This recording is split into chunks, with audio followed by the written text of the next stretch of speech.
Bonjour, aujourd'hui on va parler de ça, Batman Détective. Alors Batman Détective c'est Détective Comics en fait. Là on est sur le numéro 4, c'est ça, numéro 4. C'est bien le numéro 4 chez Urban Comics. Cette couverture elle tape à l'œil, je la trouve absolument magnifique. Il y a juste un petit défaut, c'est qu'en fait la couverture originale elle est pas sur fond jaune, elle est sur fond vert, bon, pas trop gênant. Mais surtout dans la couverture originale il y avait des bulles. Et c'est un truc que j'ai remarqué aussi dernièrement chez les éditeurs de comics français, c'est que dans les couverture originale, il y a parfois des bulles. Là, par exemple, c'était écrit knock knock, toc toc, et il lui disait qui est sous le masque. Voilà. Bon, je vous le résume en gros. Et j'ai remarqué ça sur les couvertures françaises. En fait, on enlève complètement les bulles. C'est un peu dommage. Bon, la couverture, elle reste super belle. Hein. Elle est vraiment bien, mais c'est un peu con d'enlever les bulles. Bon, ça c'est pour la petite aparté. Alors, dans ce numéro que vous avez là, vous avez les numéros 1018 à 1026. De la série Detective Comics, écrit par Peter Tomasi, dessiné par Brad Walker, alors en partie, Brad Walker qui est aussi co-scénariste sur 2 épisodes, je crois. Brad Walker arrive sur la série après Doug Mahnke. Je vais faire un jeu de mots, attention. Je pense que Doug Mahnke ne va pas me manquer. Alors j'aime bien Doug Mahnke, mais je l'avais dit sur la dernière vidéo que j'avais consacrée à Batman Detective, je trouvais qu'il était en mode feignasse total. Il était capable de bien meilleur, notamment sur les premiers tomes, il était incroyable, et sur les derniers numéros, il n'en a plus rien à foutre. Là, Brad Walker arrive au dessin et c'est magnifique, c'est incroyable. Enfin, moi j'ai adoré, j'ai vraiment adoré. Il se donne à fond sur la série et ça fait vraiment plaisir. Je vais vous montrer quelques planches. Alors, évidemment, pas des planches où c'est pas lui qui décide, sinon ça ne sert à rien. Voilà, hop, double face, car le personnage de Double Face est central dans le récit. Alors, donc je vous ai dit à l'intérieur les épisodes 1018 à 1026 plus l'annuel 2 et 3 de Batman Detective Comics. L'annuel 2 c'est avec le retour d'un personnage que moi j'avais connu dans un récit avec Alan Davis au dessin, le Faucheur, voilà. Dessiné par Travis Moore et Max Raynor. J'ai pas trouvé cet annuel complètement fou, franchement, il servait pas à grand chose. En plus, j'ai la curieuse impression de l'avoir lu récemment cet annuel dans un autre récit. Alors, est-ce que c'est un truc en VO que j'ai lu récemment? Est-ce que ça a été déjà publié en VF il n'y a pas longtemps? Je sais pas, c'est curieux. Donc, ça démarre par cet annuel qui vraiment est pas foufou. Puis, on a les épisodes 1018 et 1019 une histoire en 2 chapitres dessinée par Scott Gotlowski. Je ne connaissais pas ce dessinateur. C'est pas moche, mais c'est pas non plus complètement foufou. Voilà, qui est là. Avec des histoires nordiques, des dieux, machin, tout ça. Enfin, un dieu. Le récit est pas fou. Franchement, les 3 premiers épisodes qu'il y a là-dedans, je me suis dit, oh putain, où est-ce qu'ils vont là? C'est pas top. À tel point que ces épisodes sont tellement middle qu'on les retrouve pas dans les trade paperback US. J'ai comparé du coup, parce qu'à un moment je me suis dit, ouais, c'est quand même. Je sais plus combien c'est 22,50, je sais plus, ou 25, je sais plus. Est-ce que ça serait pas cher de le prendre en VO? Donc du coup j'ai comparé un petit peu avec la VO et j'ai vu que dans la VO, le 4e trade paperback qui correspond aux épisodes qu'il y a là-dedans, ils ont complètement zappé ces 2 chapitres, ces 2 épisodes, les épisodes 1018 et 1019.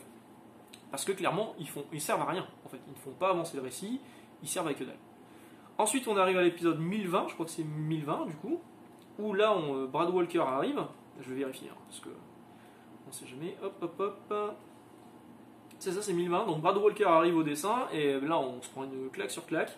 Donc c'est basé sur Double Face, mais il y a également le Joker qui apparaît, et le Joker qui aura un rôle très important. D'ailleurs, en VO, ces récits sont appelés aussi Journey to Joker War ou Prologue à Joker War, ou même parfois c'est écrit Joker War Collateral Damage ou Tales from Joker War. Ouais, c'est un peu le bordel. Donc en tout cas, ça a un rapport avec Joker War que vous avez juste ici. Voilà. Ça se passe en parallèle, notamment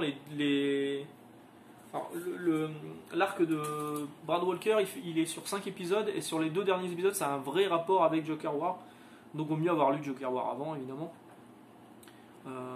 Donc l'arc, il est vraiment bon.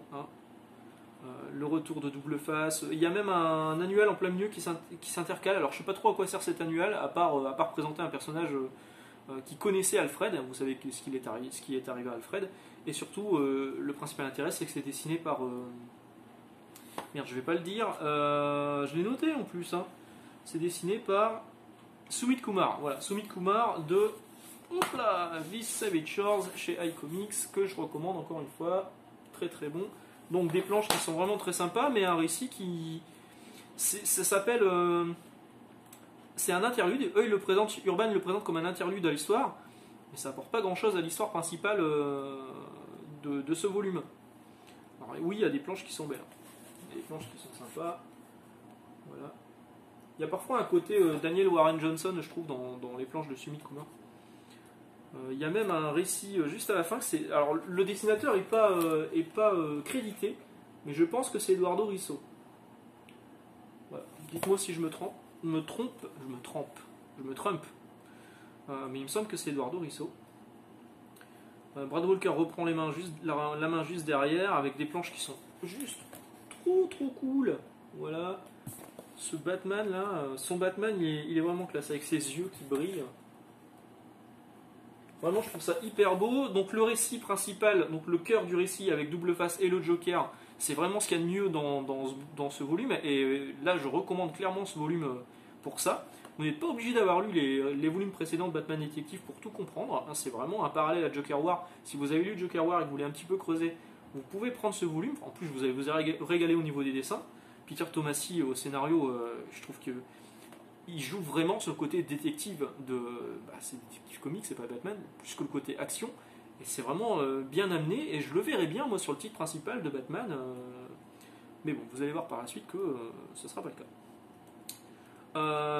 Ensuite, une fois que cet arc est terminé, on a 2 épisodes bouche-trou qui, eux, sont vraiment en parallèle de Joker War. Parce que jusque là, c'était le prologue. Mais là, c'est vraiment en parallèle. C'est les Tales from Joker War dont je vous parlais tout à l'heure. Dessiné par Kenneth Rocafort. Alors Kenneth Rocafort, moi je suis pas méga fan. C'est pas moche, hein. Il avait travaillé sur du Topco, mais bon.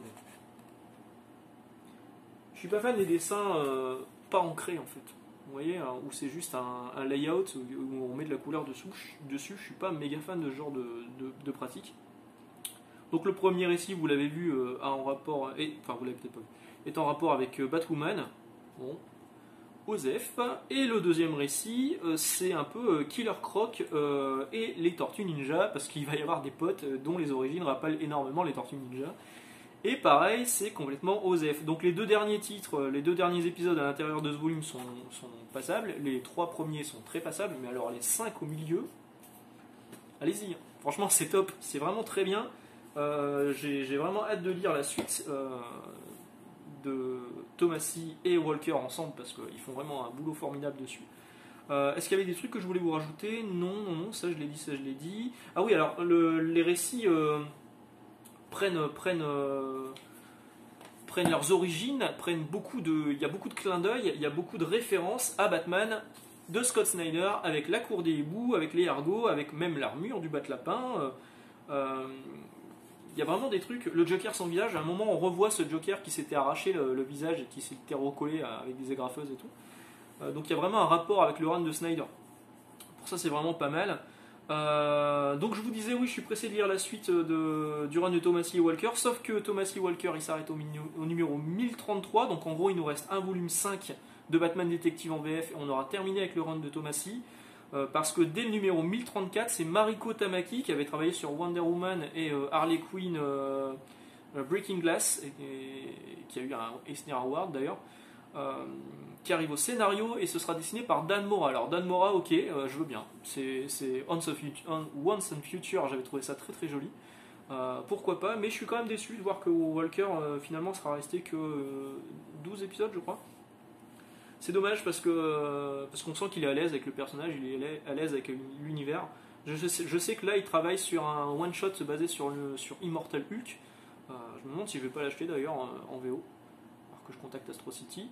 Mais voilà, donc là si vous hésitiez à prendre ce Batman Détective parce que vous n'avez pas lu les précédents, vous pouvez y aller, hein, il n'y a aucun rapport avec les précédents, et en plus de ça, ça a un vrai rapport avec Batman Joker War, et je vous le recommande fortement si vous avez apprécié Joker War. Voilà, sur ce, une bonne journée, on se retrouve jeudi, et jeudi de quoi allons-nous parler ? Batman encore. Ciao, bonne journée.